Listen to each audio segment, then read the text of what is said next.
In R6, we're going to look at radicals.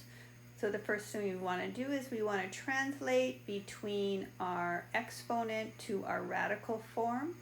So let's look at a to the 1 over n. Remember, this is a rational exponent 1 over n. So we can translate that to our radical form, which would be the radical with the a underneath, and the n is what we call the index. I will often refer to this as a root. So that's what this n is. Now the a underneath the radical sign, so this symbol is our radical sign. I'll just say radical. This a is called the radicand.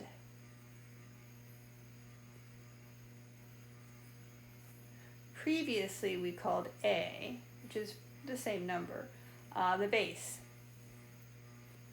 where 1 over n was called the exponent.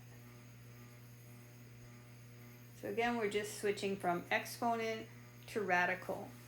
Now, if your exponent is some fraction m over n, you can split up your radical in two different ways. Now, the numerator will always be the exponent, and it can go on the outside of the radical or under the radical. Whereas the denominator will always be your index or your root. In our last section, we had an issue when the denominator was even. So we're still going to have that same issue when the index is even. So if n is even, we have to be careful that if the exponent and the index match, that when we cancel, we add absolute values, right? Because think about this. If n was 2, that would be a square root. Square roots can never be negative, so we have to ensure that we keep absolute values on there. However, if n is odd, there's no issue. Index, exponent match, you can just cancel them, no need for absolute values. So why don't we do a bunch of exercises. So we have the cube root, or the index 3 of -3 to the 3rd power. Since the index and the exponent match, or the root exponent match, and since it's odd, I can simply cancel, and this is equal to -3. Now when we go over to B, index is a 2. We use square root so often that we don't write the 2. But we understand this to be an even root. So here the index and the exponent match. When I cancel, I get -3, but I have to add the absolute values because a square root can never be negative. So this in turn would be equal to a +3. Let's look at C. We have the square root of x squared, y to the 4th. So notice that I can get the index 2 to match with the x squared, and now y to the 4th is simply y squared squared. Since the index or root and the exponents match, I can cancel, and I have xy squared. So the question is, do I need absolute values? Well, the index was even, so I do need absolute values to ensure that this square root is not negative. But since the y is already squared, now this is correct, since the y is already squared, that will never be negative. So technically, I only need absolute values around the x, but both are actually correct.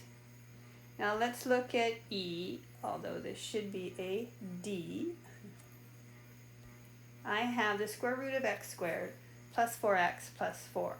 Now please remember that you cannot separate roots with addition subtraction. So this is not equal to the square root of x squared plus the square root of 4x plus the square root of 4. That is not true.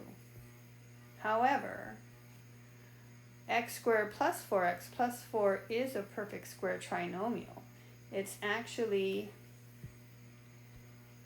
x plus 2 quantities squared. So I can get the root and the exponent to match, and I can cancel, but since my root was an even square root, I need to add those absolute values.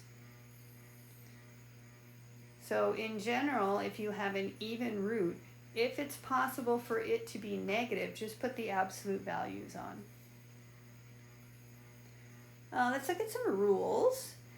Now, if you are multiplying radicals and they have the same root or index, you can simply combine the multiplication underneath the radical and keep the index. And this is bothering me. My radical sign is not going all the way over.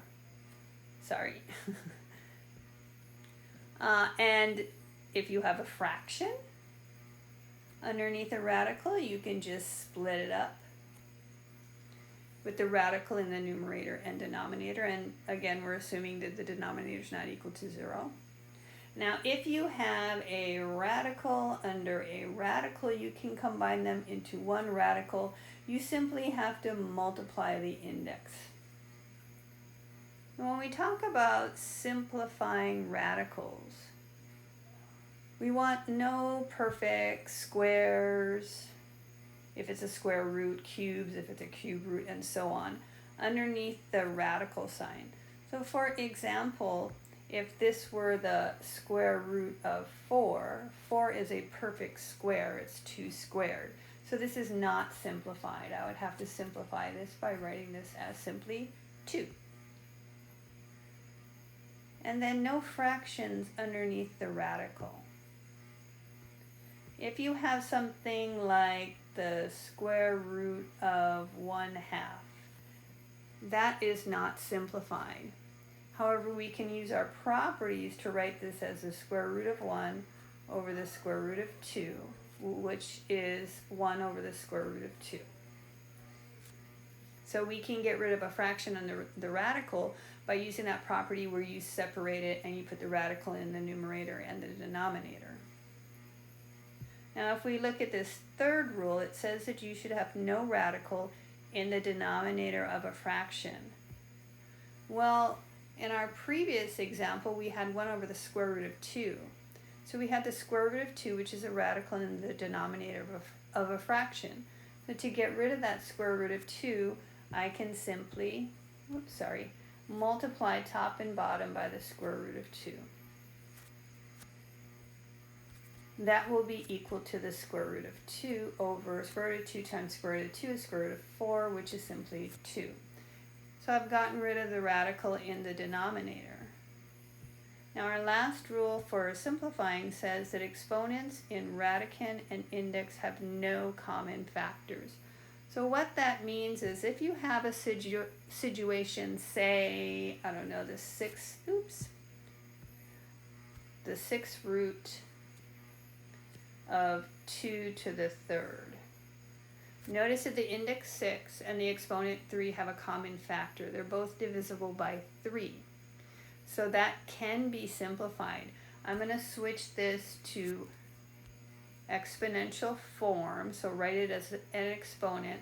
So remember, the exponent is in the numerator, the index is in the denominator. This is actually 2 to the 3 over 6.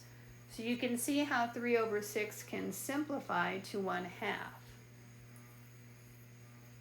which in turn is simply the square root of 2. So this looks much simpler than what we started out with. Now let's practice all of these simplification rules. In example 2, we want to simplify. Notice that this says to assume that variables represent non-negative real numbers. So that's there to let you know that you don't have to add absolute values around variables if you have even roots. So that's actually a good thing. When you see that, you go, oh, don't have to worry about absolute values. Let's look at A. We have the square root of 12 times x squared times y to the 6. Now this is not simplified because I do have perfect squares underneath there. 12 may not be a perfect square, but remember 12 is the same as 4 times 3, and 4 is a perfect square. X squared is a perfect square. And then y to the 6 is not a perfect square, but it can be written as y squared times y squared times y squared. Or you could simply write y to the 3rd squared. Either way, it works. So I'm going to rewrite this, and you don't have to do this, as 4 times 3 times x squared times y to the 3rd squared underneath my square root.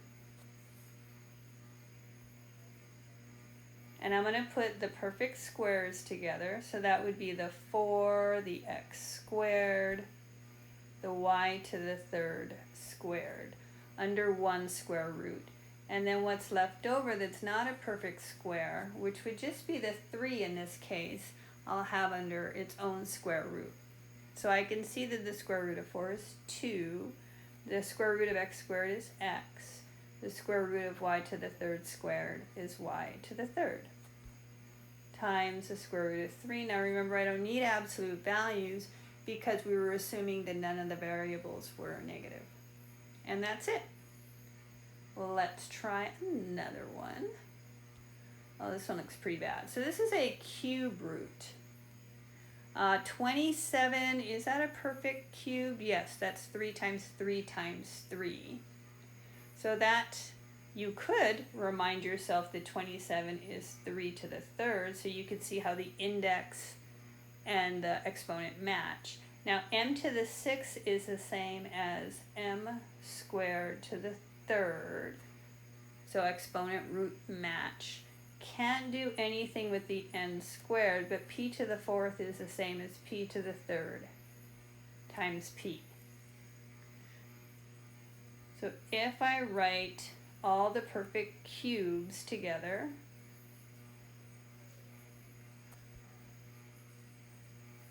under one cube root times what remains, which would just be the n squared p, under another cube root. Again, you don't have to do all that. You could just simply simplify it. I'm just showing you why this works. Then I can go ahead and cancel on the first radical, or all of these cubes will cancel, and I get 3m squared p. Nothing cancels in the second cube root, which is n squared p. So that's as far as I can go with that example. Let's move on to more examples. Now remember, we're still assuming that variables are not negative. In part C, this is a 4th root of 16x to the 4 y to the 6.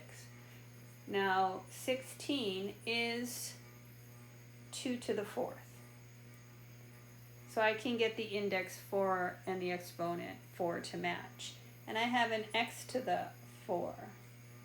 But y to the 6 doesn't match, but I can write it as y to the 4th times y squared. And I'm not going to separate it now. I'm just going to look at this and see that 2 to the 4th, that comes out as 2.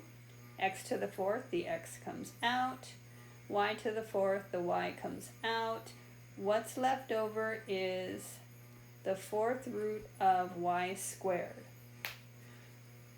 So now I can't pull anything else out from underneath the 4th root. However, I do notice that the exponent 2 and the index 4 have a common factor of 2. So this is not quite simplified. What I can do is rewrite y squared to the 4th root as y to the 2 over 4. So remember, it's exponent over root, which is y to the 1/2. Or the square root of y. So now I could rewrite this as 2 times x times y times the square root of y. I wouldn't leave it as y to the 1/2 because I was given the problem with radicals, so I should answer with a radical and switch it back to the square root of y. Let's look at part D. Now with part D, the 4th root of 5, nothing I can do there, but I do see that I have a radical under a radical. So using one of our properties, I could simply take the index 3 and the index 4, multiply them to get 12, and then this would be the 12th root of 5. And that's it. That's simplified. Let's see. E. We have the square root of 32 minus the square root of 8 plus 10 times the square root of 2. Now I can't really combine any of those the way it's written, but some of these aren't simplified. The square root of 32 is the same as 16 times 2, and 16 is a perfect square. And the square root of 8 is not a perfect square, but that's 4 times 2. So in this first radical, the square root of 32, the square root of 16 is 4, so a 4 comes out, and I have the square root of 2 left over. Minus the square root of 4 is 2, and there's a square root of 2 left over. Plus 10 times the square root of 2, nothing I can do there. But notice that each one of these terms has the common factor of square root of 2. So I can factor out the square root of 2, and you don't have to show this step. If you can see that you can combine these like terms, you can just go ahead and do that. When I factor out the square root of 2, this becomes 4 minus 2 plus 10 times the square root of 2. And then the 4 minus 2 plus 10 is simply, 4 minus 2 is 2, 12. So 12 times the square root of 2. When I look at 12 times the square root of 2, it is simplified. There's nothing else I can do there. Now let's look at H. We have the square root of 18xy to the third plus y times the square root of 50xy. Well, first of all, those square roots are not simplified. 18 is the same as 9 times 2, and 9 is a perfect square. Nothing I can do with the x, but y to the third is y squared times y. So I could rearrange and put the perfect squares under one radical, the leftovers under the other, but I'm just going to look at this and say the square root of 9 becomes 3 on the outside. Maybe I'll just cross it off because I already used it. The 2 remains, the x remains, the y squared becomes y on the outside. So what's left over underneath the square root would be 2xy. In this second radical, the 50 is not a perfect square, but that is 25 times 2. Now the xy, can't do anything with that. So the square root of 25 is simply 5. This becomes plus 5y. Square root of the 2 remains, and the x and the y remain. So now we have these like terms because we can factor out the square root of 2xy. What remains is 3y plus 5y. And those are like terms. So this simply becomes 8y times the square root of 2xy. Okay, let's try some multiplication. In part H, we have 2 times the square root of x times 3 times the 4th root of x. Now, if I remove these parentheses, that's the same as 2 times the square root of x times 3 times the 4th root of x. And multiplication can be rearranged in any way we want, so the 2 times 3 can be 6. But I can't really multiply the square root of x times the 4th root of x because the index don't match. However, I can write square root of x as x to the 1/2, and x, the other 4th root of x is x to the 1/4. So sometimes switching it back to its exponential form or exponents, Makes it easier to see how you could simplify. In radical form, this would not have simplified. So now we have same base, x times x. Remember what we do there is we simply add the exponent. So 1/2 plus 1/4 is going to be 3/4. And this becomes 6x to the 3/4. Except for I was given the problem with radicals, so I have to translate this back to radical form. So the 4 is the root, the 3 is the exponent. I'm going to write this as the 4th root of x to the 3rd. And that would be simplified. Let's look at some more multiplication. I have in parentheses two terms. The square root of y plus square root of 2 times square root of y plus square root of 2.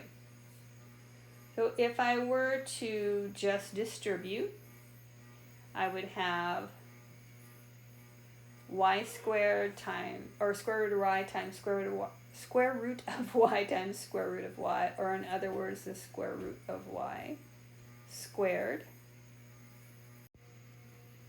Next, I'm going to take the square root of y times the square root of 2, and it's positive, so this is going to be plus square root of y times square root of 2, same root. I could put it all underneath the same square root and write this as the square root of 2y. And now I take my second term, which would be the square root of 2, times it by the square root of y to get a plus square root of 2y. And then finally, square root of 2 times square root of 2 would be the square root of 2 squared. Again, we're assuming that our variables are not negative, so I don't have to worry about absolute values. The square root of y squared is simply y. Plus, I have two like terms. I have 1 square root of 2y plus 1 square root of 2y, which gives me 2 times the square root of 2y, plus square root of 2 squared is simply 2. And that's it. When I look at these terms, I can't combine anything else, and I can't simplify underneath the radical. Well, let's look at this last multiplication. I have the square root of y plus the square root of 2 times the square root of y minus the square root of 2. So same as the previous, except for now I have a plus and a minus. When I distribute the square root of y times the square root of y, that's just going to be y. And then when I take the square root of y times the negative square root of 2, that's going to be a minus square root of 2y. And then the square root of 2 times the square root of y would be square root of 2y. And then the plus minus gives me a minus square root of 2 times square root of 2 is simply 2. But notice that these middle terms cancel, and I simply have y minus 2. So notice we got rid of the radical. And that's because whenever you have the same terms, and you have a plus and a minus, these are what we call conjugates.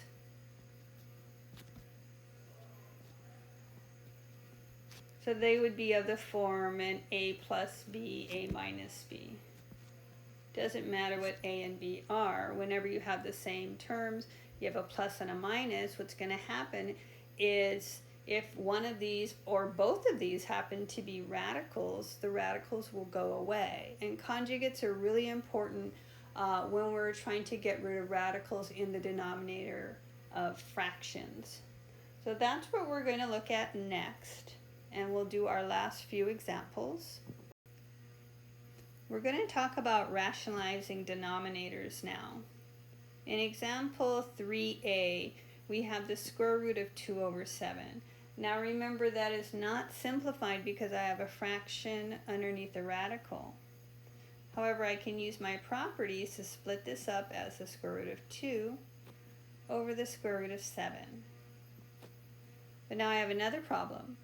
I have a radical in the denominator of a fraction, and I need to get rid of that. So the way that we get rid of a square root is we multiply it by the exact same square root. So notice if I were to multiply this by the square root of 7 in the denominator, I would simply get 7. However, what I do to the bottom in a fraction, I have to do to the top. So this is the square root of 2 times the square root of 7, or the square root of 14, over 7. And now no fraction underneath the radical, no radical in denominator of a fraction. Underneath the radical, square root of 14, there's no perfect square, there's nothing left to simplify, and I'm done. Moving on to B, a little bit more complicated because this is not a square root, this is a cube root. The idea with higher roots is try to get the exponent and the root to match. So notice this is 2 to the 1, x to the 2. If this was 2 to the 3 and x to the 3, then I could cancel exponent root. So what I need is I need 2 more 2's, and I need 1 more x. So I can get 3 2's and 3 x's. And that's what I'm going to multiply the denominator and the numerator by. The cube root of 2 squared x. And that's how you always work with the higher roots. You just try to see what you can do to get the root and the exponent to match so you can cancel. In the numerator, I have 2 times the cube root of 2 squared is simply 4x. In the denominator, I'll write this out, we have the cube root of 2 to the third, because 2 to the 1 times 2 squared is 2 to the third, x to the third. Now the index and the exponents match, I can simply cancel them. This becomes 2 times the cube root of 4x over 2x. Now I'm almost done. Outside of the radical, you see that we have this common factor of 2 that we can reduce. So final answer would be the cube root of 4x over x. And we're done. Okay, the last examples that we're going to look at are those that involve conjugates. In example C, I have 1 over 3 minus the square root of 2. Looking at this fraction, I can see that this is not simplified because I have the square root of 2 in the denominator. But multiplying top and bottom by the square root of 2 would not rationalize that denominator, because I would have to distribute the square root of 2 to the 3 as well. And I would still have 3 times the square root of 2 in the denominator. So when you have 2 terms separated by a plus or minus, the strategy is to multiply by the conjugate. Remember, the conjugate is same terms, but if it's a minus, you use a plus. If it's a plus, you use a minus. In this case, we have a subtraction. We have 3 minus square root of 2. So I'm going to multiply by 3 plus square root of 2. And that would have to be top and bottom. Remember, we are distributing. In the numerator, it'll be simply 3 plus the square root of 2. In the denominator, I would distribute everything. However, remember, those middle terms are going to cancel because you're going to have a plus and a minus. So what this really comes out to, and you can use this shortcut, is the square of the first term, always a minus, square of the last term. So square 3 minus square root of 2. You don't have to use that. You could simply multiply it all out, but I'm lazy. So this becomes 3 plus the square root of 2 over 9 minus 2. And that will simply turn into 7. So the final simplified answer would be 3 plus the square root of 2 over 7. We will look at our last example, which is 1 over the square root of x plus 2 times the square root of 5. Again, we have an addition.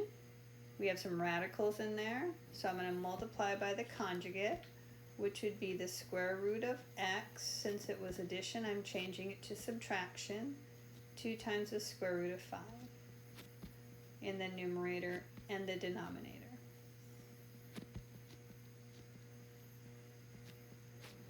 So the numerator is simply 1 times the square root of x minus 2 times the square root of 5.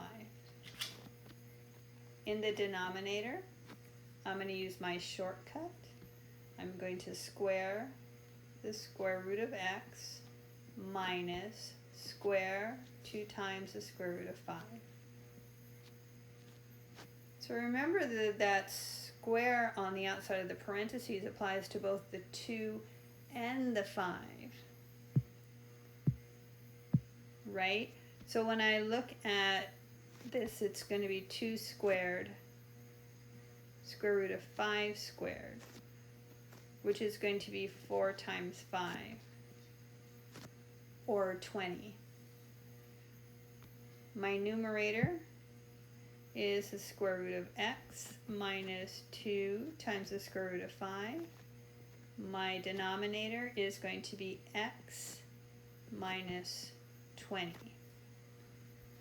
And although that doesn't look simplified, it is. No radical in the denominator, no fraction underneath the radical. If you look at the square roots, there's no perfect square that I could take out. And also when you look at the fraction as a whole, there's nothing that can be canceled. So this is the end of R6.